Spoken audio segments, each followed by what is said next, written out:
6 নম্বর প্রশ্নগুলির পূর্ণ বাক্যে উত্তর দাও। নাম্বার ক, আর একটা অদ্ভুত ব্যাপার শোনো। এই অদ্ভুত ব্যাপারটা কি? আর একটা অদ্ভুত ব্যাপার শোনো। এই অদ্ভুত ব্যাপারটা হলো, নদীকে কেউ নোংরা করলে সোনা ঠিক টের পায়। যেখানেই থাকুক না কেন বাঘিনীর মতো ছুটে আসে। নাম্বার খ, নদী কবিতাটি কার লেখা? কবিতাটিতে কবির মনের ইচ্ছা কি?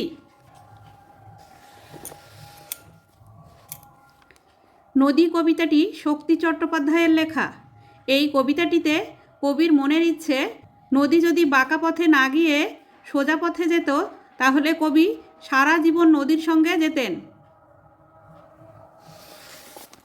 নাম্বার গ, রামচন্দ্রকে বনবাসে যেতে হয়েছিল কেন? রামচন্দ্রের কাহিনী কোন বই পড়লে জানা যায়?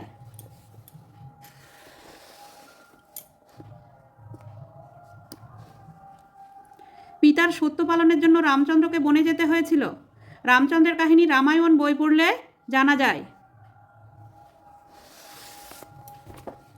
নাম্বার ঘ, কেন ডিউক হাসতে হাসতে গড়িয়ে পড়েছিল?